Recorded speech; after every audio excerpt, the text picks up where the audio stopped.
Ram Charan game changer రాడ్ రంబోలా. ఇది దొబ్బింది శంకర్ దిల్ రాజుని గుడిపించేశాడు.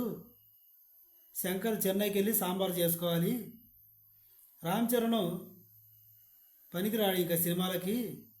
కథలో బలం ఉండి ఇక్కడ రాజమౌళి గారు సినిమా చేయాల్సిందే తప్ప రామ్ చరణ్ అస్సలు సినిమాలకు పనికిరాడు.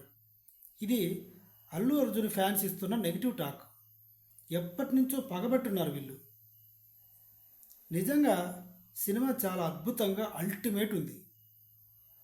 సినిమాకి దిల్ రాజు ఖర్చు పెట్టిన ప్రతి రూపాయి స్క్రీన్ మీద శంకర్ గారు చూపించారు. శంకర్ లాంటి స్టేటస్ ఉన్న ప్రతి డైరెక్టరు కమర్షియల్గా మాత్రమే చూసుకుంటాడు. సినిమాలో ఎక్స్పోజింగ్, 4 ఫ్లైట్లు, మంచి మంచి స్టెప్స్ ఉన్నాయా లేదా, హీరో ఓరియంటెడ్గా చూసుకుంటాడు. కానీ శంకర్ అలా కాదు. ప్రతి రూపాయి స్క్రీన్ మీద కనిపిస్తుంది. డ్యాన్స్లు, ఫైట్లు ఆడియన్స్కి ఇష్టం ఉన్న ఫ్యాన్స్కి తగ్గట్టుగా ఉంటుంది. కంపల్సరీగా మెసేజ్ ఉంటుంది. మెసేజ్ లేకుండా శంకర్ సినిమా ఉండదు. ఎవరైతే నెగిటివ్ టాక్ చెప్తున్నారో వాళ్ళు అసలు సినిమా అభిమానులే కాదు. ఈ సినిమా వాళ్ళు అంటారు రామ్ చరణ్ కాకుండా ఆలీ చేసినా సరిపోతుంది. వాళ్ళు చెప్పే మాట రామ్ చరణ్ కాకుండా రామ్ చరణ్ ప్లేస్లో అలీ చేసినా కూడా సినిమా బాగుంటుంది. అంటే ఏంటి అర్థం? మొత్తానికి బాగుందనే కదా, బాగుంది అని ఒప్పుకుంటున్నట్టే కదా.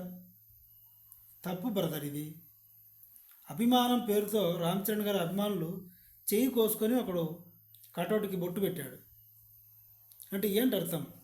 ఇంత అభిమానం పెంచుకుంటే సినిమా బాగాలేదు అని డబ్బా కొట్టడం. ఏది ఏమైనా ఎన్ని చెప్పుకున్నా ప్రజలు మాత్రం కరెక్ట్ తీర్పిస్తారు. బాగలేదు అని చెప్పినంత మాత్రాన నమ్మి ఇంట్లో కూర్చోరు, చూడకుండా ఉండరు. సో అది సినిమా అల్టిమేట్ ఉంది, బాగుంది, మంచి మెసేజ్ ఉన్నట్టు సినిమా. ఓటు హక్కు ఉన్న ప్రతివాడు చూడాల్సిన సినిమా.